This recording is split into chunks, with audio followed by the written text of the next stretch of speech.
Right. Good morning also. We continuing today with the prayer session and the conversation on stepping away from being part of the amongst being part of the oppression team, right? Talking about stepping away from being part of the oppression team or being amongst the oppressors, right?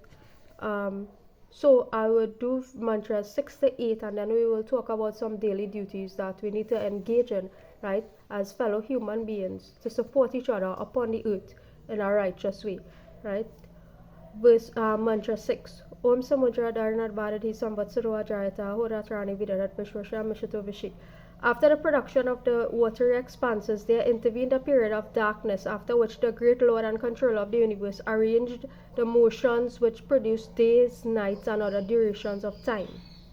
Om Surya Chandrama Saudata Yata Purvama Kalpaya Divam Cha Prithivim Cha Antariksharam Toswa. The Great One then produced the sun, the moon, the earth, the upper, middle, and other regions, as he did in the previous cycles of creation.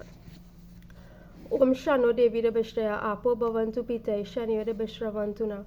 May the all-pervading and self-effulgent one be helpful to us in the realization of our righteous desires and the attainment of happiness, and may he always shower his blessings upon us. Right? So yesterday I wanted to start off on this note, but it slipped me. Right? So we will talk about this now. Right? Which is 5 daily duties. Right? One, which is one that's dear to my heart, is what the protection of helpless, right? Whether it be animals or pets, right? So opening of your place or your space of residence, right, to the homeless or the protection of people. Right now, this is something that will grind people, because this has to do with your private, what you consider your private property, right? It has to do with what you consider your private property and so forth, right? And when people want to hear that, people don't even want to open their place of worship that was built for that purpose, right? People on earth do not even want to open the places of worship what they didn't even build, but they inherit, right? You inherit a place of worship that's supposed to be open to the public, right? And you still get in trouble. That's the level of attachment we have as a society, right? You inherit a place of worship, you didn't even build it, right? But you do not want to open it, right, to whoever might be traveling or traversing in need of food, water, or resting place, shelter, most importantly, shelter, right? You inherit a place that you didn't even build, and you don't even want to open it, right, for the public, and it is a designated place for the public, right? So that's what we're talking about. That's why this place is henceforth open. The place, right, by legal right is not mine, but by natural right, it is in fact open to whoever needs to, as a practice according to the Vedic philosophy and way of living, right?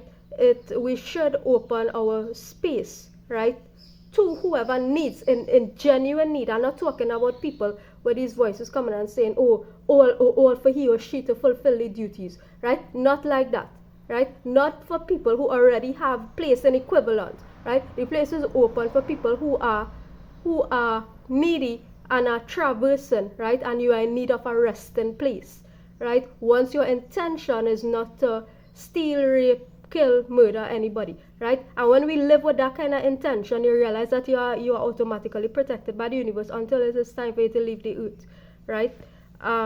So that's one. Service to the protection of animals, poor and helpless, right? The secondly, service to selfless teachers and guests, right? So everybody on earth can't be considered a teacher. So talking about general selfless, that's how I see life. And that's how I encourage people to see life as well, right? Everybody on earth is a teacher. Is either somebody teach you how to be or somebody teach you how not to be, right? So selfless service to people generally, right? Service to one's parents and learned righteous persons, right? So once you get the opportunity to, right? And this is now one way straight, and the same point I made when I was teaching the verses of the Quran, right? You don't automatically have service to the ones who bring you up on the earth if that is not being in equivalent, right? And I talk about addressing this in the Quran and are talking about addressing it in the Vedic way of life as well. Because what this turns into is another form of oppression.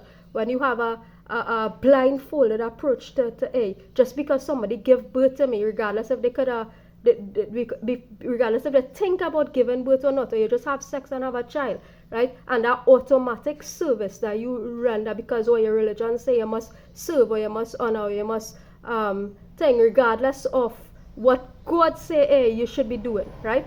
So let's just and people think that these things are set in stone, right, and cannot be changed. And I'm saying that this thing must be a two-way street, right? Service to parents and learned and righteous person once they are not amongst the oppressors, right? That is what I should read, right? Agnihotra or Hawan, right? Hawan ceremony meaning that you're given back to the universe, right? What is Hawan?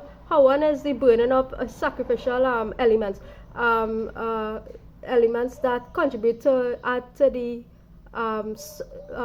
the purification of the atmosphere, right? So you have things like samagri, which is dried herbs and other substances, mango wood, dried herbs, all these sorts of things, ghee, right? All this stuff that adds to the purification of the atmosphere as a result of having polluted the atmosphere through littering, through burning other rubbish, other garbage, all kind of stuff, right? So anyhow, we want to say that, hey, if you stop littering, if you take care of the environment, you don't really need to do a Hawan, right? The Hawan really is to counteract the negative effects of what we've been doing, right? So it's a consequence action, but we are addressing things from the cause in this series of videos. We're going to the root and addressing things from the cause, right? So Hawan addressed in this book is a consequence act. But if we go to the source and address things from the root, hey, you don't litter, right? Hey, you try to alleviate smoking on people's place and all kind of thing, right? Let nature do that. Let nature take its course,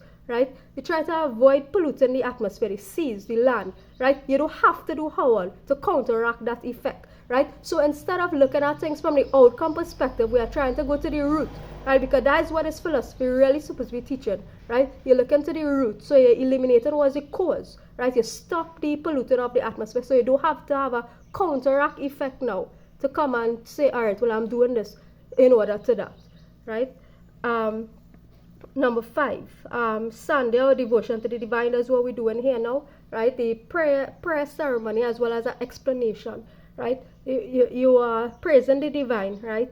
Praising the divine, as the Quran also said, praise be to Allah and Allah alone, right? You're praising the one God from a monotheistic perspective, right? You're praising one God, which is unseen, indivisible, right? And that is number 5.